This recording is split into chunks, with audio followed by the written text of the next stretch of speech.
Reading Mao's Little Red Book, Section 2, Classes and Class Struggle. Classes struggle. Some classes triumph. Others are eliminated. Such is history, such is the history of civilization for thousands of years. To interpret history from this viewpoint is historical materialism. Standing in opposition to this viewpoint is historical idealism. In class society, everyone lives as a member of a particular class, and every kind of thinking, without exception, is stamped with the brand of a class. Changes in society are due chiefly to the development of the internal contradictions in society. That is, the contradiction between the productive forces and the relations of production, the contradiction between classes and the contradiction between the old and the new. It is the development of these contradictions that pushes society forward and gives the impetus for the supersession of the old society by the new. The ruthless economic exploitation and political oppression of the peasants by the landlord class forced them into numerous uprisings against its rule. It was the class struggles of the peasants, the peasant uprisings, and peasant wars that constituted the real motive force of historical development in Chinese feudal society. In the final analysis, national struggle is a matter of class struggle among the whites in the United States. It is only the reactionary ruling circles who oppress the black people.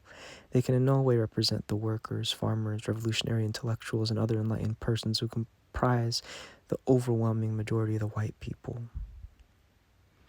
It is up to us to organize the people. As for the reactionaries in China, it is up to us to organize the people to overthrow them. Everything reactionary is the same. If you don't hit it, it won't fall. This is also like sweeping the floor as a rule. Where the broom does not reach, the dust will not vanish of itself. The enemy will not perish of himself. Neither the Chinese reactionaries nor the aggressive forces of U.S. imperialism in China will step down from the stage of history of their own accord. A revolution is not a dinner party or writing an essay or painting a picture or doing embroidery. It cannot be so refined, so leisurely and gentle, so temperate, kind, courteous, restrained, and magnanimous. A revolution is an insurrection, an act of violence by which one class overthrows another. Chiang Kai-shek always tries to wrest every ounce of power and every ounce of gain from the people, and our policy is to give him tit for tat and to fight for every inch of land. We act after his fashion. He always tries to impose war on the people, one sword in his left hand and another in his right. We take up swords too, following his example. As Chiang Kai-shek is now sharpening his swords, we must sharpen ours too. Who are our enemies? Who are our friends? This is a question of the first importance for the revolution. The basic reason why all previous revolutionary struggles in China achieved so little was their failure to unite with the real friends in order to attack real enemies. A revolutionary party is the guide of the masses, and no revolution ever succeeds when the revolutionary party leads them astray. To ensure that we will definitely achieve success in our revolution and will not lead the masses astray, we must pay attention to uniting with our real friends in order to attack our real enemies. To distinguish real friends from real enemies, we must make a general analysis of the economic status of various classes in Chinese society and of their respective attitudes toward the revolution. Our enemies are all those in league with imperialism, the warlords, the bureaucrats, the comprador class, the big landlord class, and the reactionary section of the intelligentsia attached to them.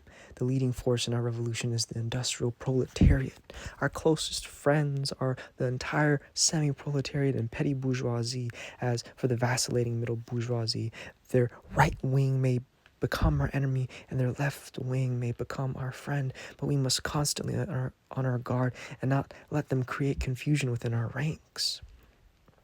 Whoever sides with the revolutionary people is a revolutionary. Whoever sides with imperialism, feudalism, and bureaucrat capitalism is a counter-revolutionary. Whoever sides with the revolutionary people in words only but acts otherwise is a revolutionary in speech. Whoever sides with the revolutionary people in deed as well as in word is a revolutionary in the full sense. I hold that it is bad as far as we are concerned if a person, a political party, an army, or a school is not attacked by the enemy, for in that case it would definitely mean that we have sunk to the level of the enemy. It is good if we are attacked by the enemy, since it proves that we have drawn a clear line of demarcation between the enemy and ourselves. It is still better if the enemy attacks us wildly and paints us as utterly black and without a single virtue. It demonstrates that we have not only drawn a clear line of demarcation between the enemy and ourselves, but achieved a great deal in our work. We should support whatever the enemy opposes, and oppose whatever the enemy supports. Our stand is that of the proletariat and of the masses. For members of the Communist Party, this means keeping to the stand of the party, keeping to party spirit and party policy. After the enemies with guns have been wiped out, there will still be enemies without guns. They are bound to struggle desperately against us, and we must never regard these enemies lightly. If we do nor now raise and understand the problem in this way, we shall commit the gravest mistakes. The imperialists and domestic reactionaries will certainly not take their defeat lying down, and they will struggle to the last ditch. After there is peace and order throughout the country, they will still engage in sabotage and create disturbances in various ways, and will try every day and every minute to stage a comeback. This is inevitable and beyond all doubt, and under no circumstances must we relax our vigilance. In China, although in the main socialist transformation has been completed with respect to the system of ownership, and although the large-scale and turbulent class struggles of the masses characteristic of the previous revolutionary periods have in the main come to an end, there are still remnants of the overthrown landlord and comprador classes. There is still a bourgeoisie, and the remolding of the party of the petty bourgeoisie has only just started. The class struggle is by no means over. The class struggle between the proletariat and the bourgeoisie, the class struggle between the different political forces, and the class struggle and the ideological held between the proletariat and the bourgeoisie will continue to be long and torturous, and at times will even become very acute. The proletariat seeks to transform the world according to its own world outlook, and so does the bourgeoisie in this respect. The question of which will win out socialism or capitalism is still not really settled. It will take a fairly long period of time to decide the issue in the ideological struggle between socialism and capitalism in our country. The reason is that the influence of the bourgeoisie and of the intellectuals who come from the old society will remain in our country for a long time to come, and so will their class ideology. If this is not sufficiently understood, or is not understood at all, the gravest mistakes will be made, and the necessity of waging the struggle in the ideological field will be ignored. In our country, bourgeoisie and petty bourgeoisie ideology, anti-Marxist ideology will continue to exist for a long time. Basically, the socialist system has been established in our country. We have won the basic victory in transforming the ownership of the means of production, but we have not yet won complete victory on the political and ideological fronts. In the ideological field, the question of who will win in the struggle between the proletariat and the bourgeoisie has not been really settled yet.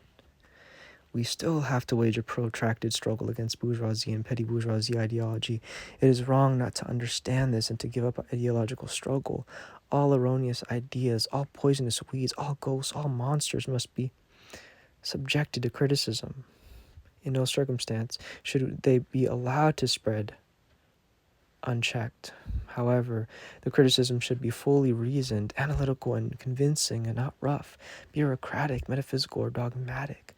Both dogmatism and revisionism run counter to Marxism.